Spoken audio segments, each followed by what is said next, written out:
tout à fait favorable. Il dit même que Vladimir Poutine n'y ferait pas obstacle. Et puis, Emmanuel Macron souhaite de son côté, espère une implication américaine forte pour garantir la paix en Ukraine. Et il ne voit pas non plus, lui, d'obstacle à ce que Washington négocie de son côté l'accès aux fameuses terres rares ukrainiennes. De tout cela, nous allons parler avec vous. Olivier Weber, bonjour. Vous êtes écrivain, grand reporter, auteur de Ma vie avec Gérard de Nerval aux éditions Gallimard, le grand poète romantique, Aurélia, Sylvie, Les Chimères, entre autres.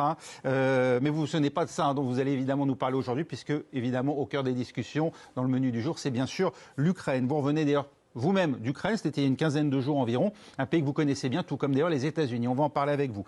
On va en parler aussi avec vous, Nyagale Bagayoko, bonjour. Bonjour. Présidente de l'African Security Sector Network, invitée régulière des lundis ici, dont on va plus loin d'ordinaire, mais aujourd'hui, vous l'avez compris, le programme est un peu bousculé par cette conférence de presse que l'on attend, qui aurait dû normalement débuter aux alentours de 20h, mais vraisemblablement ce sera 21h heure française, l'occasion pour nous déjà d'évoquer ce qui a été dit entre Emmanuel Macron et Donald Trump. Et effectivement, on voit déjà des évolutions assez notables. Vous allez nous en parler, ainsi que Philippe Turle à mes côtés, chroniqueur international ici à France 24. Bonjour Philippe. Bonjour Raphaël.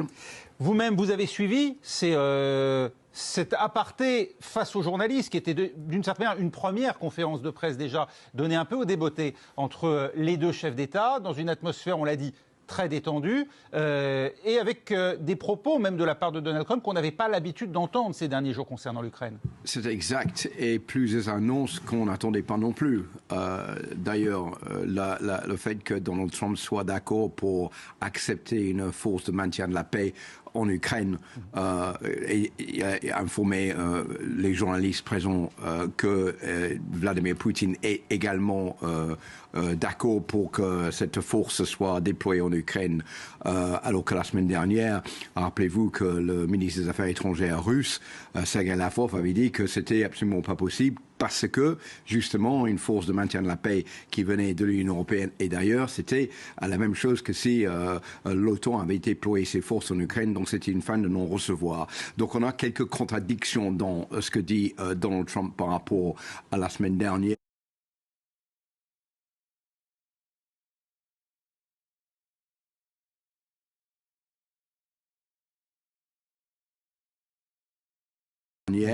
Et vous avez raison, la relation avec Emmanuel Macron était très cordiale, extrêmement chaleureuse. Déjà côtoyé Donald Trump lors de son premier mandat à la Maison-Blanche, Nyagale Bagayoko. Oui, absolument, mais pardon, faut ne pas être aussi optimiste. Ouais. On a vu que ces rencontres cordiales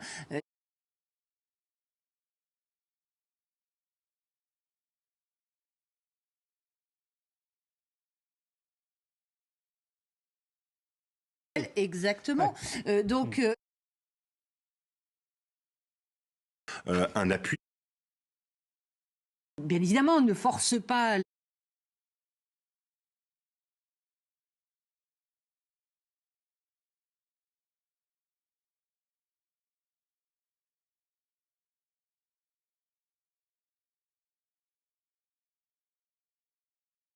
Étendu, et avec des propos même de la part de Donald Trump qu'on n'avait pas l'habitude d'entendre ces derniers jours concernant l'Ukraine. C'est exact, et plusieurs annonces qu'on n'attendait pas non plus.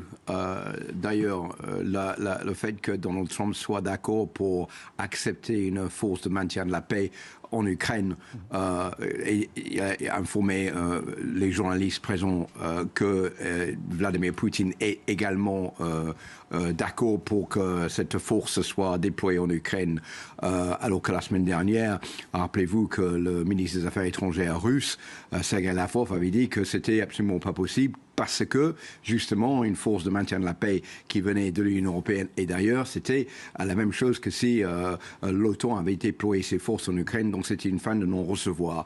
Donc on a quelques contradictions dans ce que dit Donald Trump par rapport à la semaine dernière, et vous avez raison, la relation avec Emmanuel Macron était très cordiale, extrêmement chaleureuse, même les deux présidents blaguaient ensemble devant les journalistes, ouais. C'était pas du tout une relation froide avec les deux qui restaient en chaîne de faïence l'une face à l'autre. Position privilégiée d'Emmanuel Macron du fait de l'ancienneté de cette relation. Emmanuel Macron est le seul parmi les grands dirigeants occidentaux à avoir avec peut-être Justin Trudeau, avoir déjà côtoyé Donald Trump lors de son premier mandat à la Maison-Blanche, Négalé Bagayoko. Oui, absolument, mais pardon, faut ne pas être aussi optimiste. Ouais. On a vu que ces rencontres cordiales, qui l'ont toujours été, hein, malgré des poignées de main très franches, etc., n'ont souvent pas donné les résultats escomptés du côté du président français. Hein. Ouais. On a vu que Notre-Dame a encore été mentionnée. Ouais. Emmanuel Macron, comme le déjeuner au Jules Verne, qui n'avait pas empêché Donald Trump de sortir de l'accord de Paris. Exactement. Ouais. Donc, on sait qu'Emmanuel Macron attendait beaucoup de cette première visite à l'étranger de Donald Trump. Ça n'a pas empêché le président américain de prendre certaines positions. Moi, le sentiment que j'ai après cette première conférence de presse improvisée, c'est qu'il y a beaucoup d'improvisation, justement, et qu'on ne sait pas. Moi, je n'ai pas lu de manière aussi claire qu'il n'y avait pas d'opposition. J'ai entendu qu'il n'y aurait pas de problème. Emmanuel Macron a voulu... le business continuerait. Emmanuel Macron a tenté de mettre des mots dans la bouche de Donald Trump. Absolument. À un moment. C'est vrai que Donald Trump n'a pas objecté. On a vu néanmoins dans ce qu'on appelle le body language, hein, la réaction physique de J.D. Vance, le vice-président, qu'on n'était pas vraiment certain que Donald Trump ait vraiment prononcé ces mots dans l'intimité avec Emmanuel Macron. Il faut toujours rester prudent, Olivier Weber, face à ce que dit Donald Trump à l'instant T. Oui, bien sûr, parce qu'il est dans une logique quand même de court terme, et puis deuxièmement de pulsion. On est vraiment dans un président Trump, deuxième mandat, qui est vraiment dans le pulsionnel. Regardez depuis 5 semaines tout ce qu'il a dit, déplacement des frontières, Gaza-Ukraine, la remise en question du droit international, la fin du ça s'appelle le multilatéral, il est en bilatéral avec Poutine, etc. Là, quand même, ce qui est intéressant par rapport à cette première conférence de presse, c'est quand même que Macron, même s'il a eu un temps de parole relativement limité, il parle quand même de la souveraineté de l'Ukraine. Grosso modo, on fera la paix, mais avec les Ukrainiens, et non pas, contrairement à ce que vous disiez, vous, président Trump, et Poutine sans Zelensky. Et puis, deuxièmement, quand même, cette mise en avant de garantie sur une paix durable et surtout de ces soldats de maintien de la paix. Trump n'est pas contre parce que c'est un peu le sale boulot, grosso modo, ça coûte cher. Et regardez, il y a depuis 1974, Chypre, d'ailleurs, c'est la bête noire de l'ONU. Chypre, donc, a des soldats de maintien de la paix dans cette île. Ça coûte une fortune quand même chaque année. Au Cachemire aussi, au Golan aussi, etc.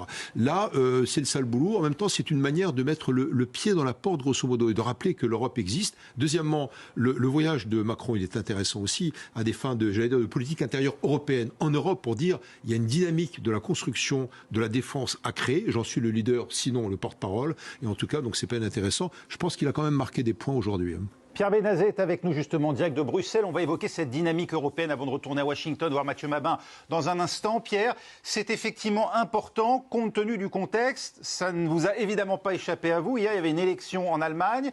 La CDU a remporté. Alors c'est une victoire moins large qu'attendue. Néanmoins, c'est vraisemblablement un autre dirigeant qui incarnera l'Allemagne dans les prochains mois. Et il s'est entretenu par téléphone avec Emmanuel Macron en route vers Washington.